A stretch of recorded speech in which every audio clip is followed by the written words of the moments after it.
Should you get an electric scooter with suspension or save your money and get one without it? How do you know if you really need it? Some people worry that if they pick one with suspension, it might be too big, too heavy, or too expensive. Others worry that if they get one without suspension, it might feel bumpy or unsafe. There are really three things you need to pay attention to make up your mind. One is how fast you ride, the other is how far you ride, and the third is what the road surfaces look like where you ride. If you get this one wrong, you're gonna regret it. So let's spend 3 minutes figuring out, do you need suspension or not? Now you might think that small wheels means a harsh ride, but it turns out that the thick sidewall tubeless tires like we use on VMAX scooters actually soak up bumps a lot better than the tubed tires on the bikes you grew up with. Plus, unlike on a bicycle, on a scooter you're always standing up, so your legs act as natural shock absorbers. So despite the scooter's smaller wheels, hitting small bumps while standing up riding a scooter actually feels better than hitting those same bumps while sitting down riding a bicycle. So why would you want a scooter without suspension? Well, scooters without suspension are more portable and they cost less.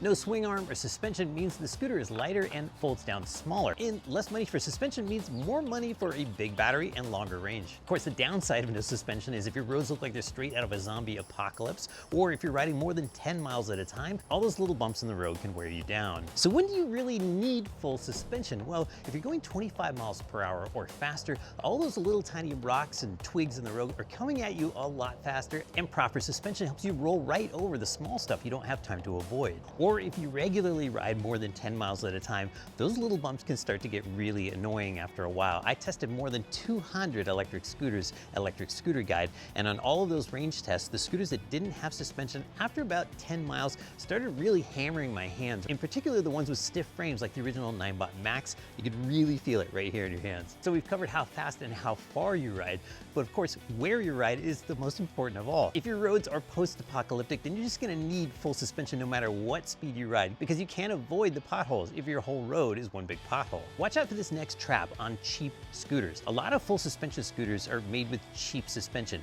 They're just bare springs with no oil damping. So you're basically riding a pogo stick with wheels. Having bad suspension is literally worse than having no suspension at all. It dives when you hit the brakes and it just bounces and wobbles over bumps. It doesn't really smooth out the road. So check your spec sheets, look for motorcycle style forks that specify oil damping, or look for a little red knob on the shock if you've got a cartridge shock, or look for specs that say things like elastomeric damping, because that's like a shock absorber and a spring all built into one rubber cartridge. The VMAX scooter's full suspension feels very motorcycle-like. As a former motorcycle road racer, I can tell you that the other bonus of having motorcycle-like suspension is it gives you the confidence to carve into corners, and it also gives you way better braking distances because it keeps your tires planted. So what should you buy? If you want a portable lightweight setup, check out something like the VMAX VX5 Pro, the carbon fiber VX8, or the 25 mile per hour best-selling VX2 Pro. But if you've got the need for speed, or you go on really long rides, or you've got terrible pavement, it's worth it to step up to the new 34 mile per hour VX2 Hub or the 37 mile per hour new VX4. But whatever you buy, make sure it's backed by a great scooter company with a 2-year warranty and plenty of local parts available. Check this video's description for a coupon code and a link to find out which VMAX scooter fits you best. Thanks for watching. I'm Paul Somerville from VMAX. Ride safe and don't forget to wear a helmet.